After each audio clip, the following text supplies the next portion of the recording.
1.5 segments and their measures. What is the definition of a ray? It's a point that has a line extending in one direction infinitely.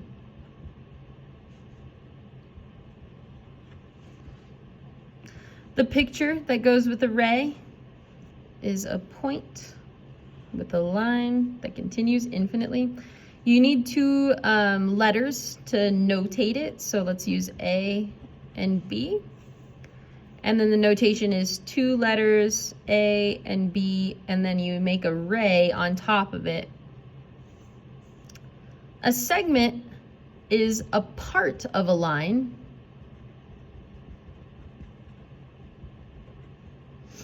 with two endpoints.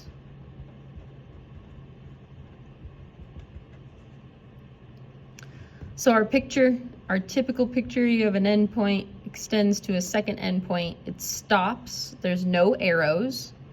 It still needs 2 points. Really, the points could be anywhere on the segment, but typically we use the endpoints to label it. So let's use something like M and P. And then when we name it, it would be MP with the segment or PM with the segment line. You're supposed to put arrows when it's an extending one and a solid line when it's a segment. So I'm not going to be too particular about that, but know that there is a difference between the two. Now we're going to talk about congruent. I'm going to skip to this one first. So when you talk about something that is congruent, it's segments or angles or whatever stuff, images or objects with the same measure.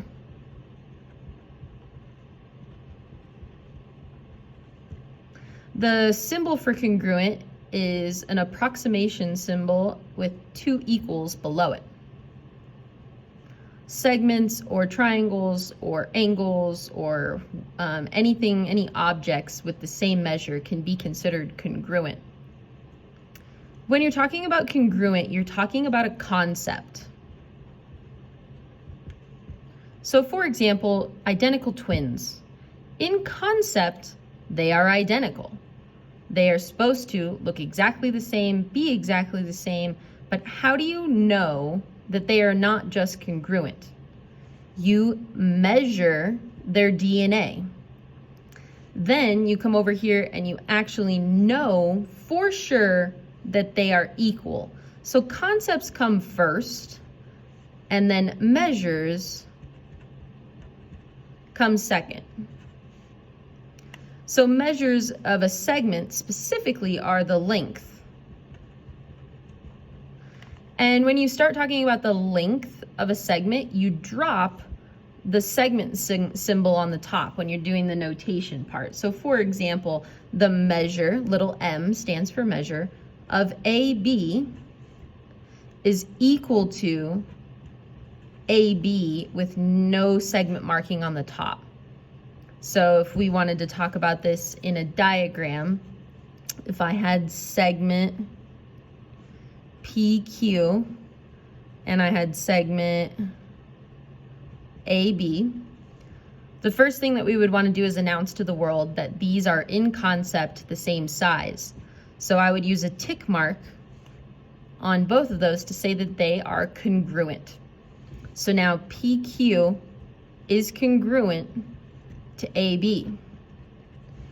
Now my identical twins look identical, they have markings that are identical, and in fact they are identical in their DNA or their measures.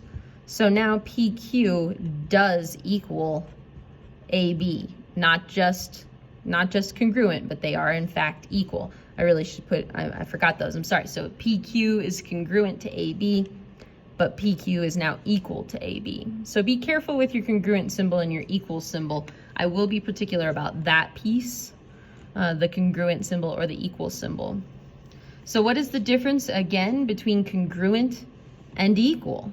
When would you use each? So congruent is used in concepts, and equal would be used for measures. Congruent, you use the congruent symbol. Equal, you use the equal symbol. If you're talking about a measurement, you use a little lowercase m. Let's try some examples on. Give the measure of each segment, AB. So we can just use this grid and figure out how long AB is, or you can use its coordinate points to figure that out. Since their x values match, all we need to do is figure out how far apart 6 and -2 are, or you can count it. 1, 2, 3, 4, 5, 6, 7, 8. So AB, the length with no symbol over it, AB is equal to 8 units. Okay, on the second diagram, we'd like to know how long is QR. Right now it's got an X in it, which is a problem. But if we kind of take a step back from this diagram for a second, they have something that I showed you on this diagram up here. They've got what's called tick marks. So how long is QP compared to QR? Well, they are congruent. So let's start by writing our math statement first. I am going to want you to get in the habit of this. So QP is congruent to QR. So if they're congruent, then they are now equal. So now we can take their expressions and replace them. So QP, the expression is x squared. QR, the expression is 3 minus 2x. And now we're going to solve this for x so that we can figure out how long is QR. X squared means that this is quadratic. If this is quadratic, then I need to use factoring or the quadratic formula. Let's hope that factoring works. So I'm going to join 3 and -2x on the left. So x squared plus 2x minus 3 equals 0. 1 times -3 is -3. I'm just going to put that off to the side here. The only factors of -3 are 1 and 3. And I want them to add to +2. So we're going to do 3 take away 1, or -1. So then we've got x minus 1 times x plus 3 equals 0. And now our two possible solutions for x are x equals 1 or -3. Let's see which one of these makes the most sense for our values. Well, if these are equal, I really don't have to substitute into QR. I could substitute into x squared, but it's going to show that you're going to get a value for both of them. So 1 squared is 1, -3 squared is 9, but let's check QR just to be sure. 3 minus 2 times 1 is going to be 3 minus 2, which is 1, so that works. And then 3 minus 2 times -3 is going to be 3 minus -6, which is 3 plus 6, or 9. So both solutions are true. And the length of QR could be either 1 or, I should write it like this, QR can either be 1 or 9.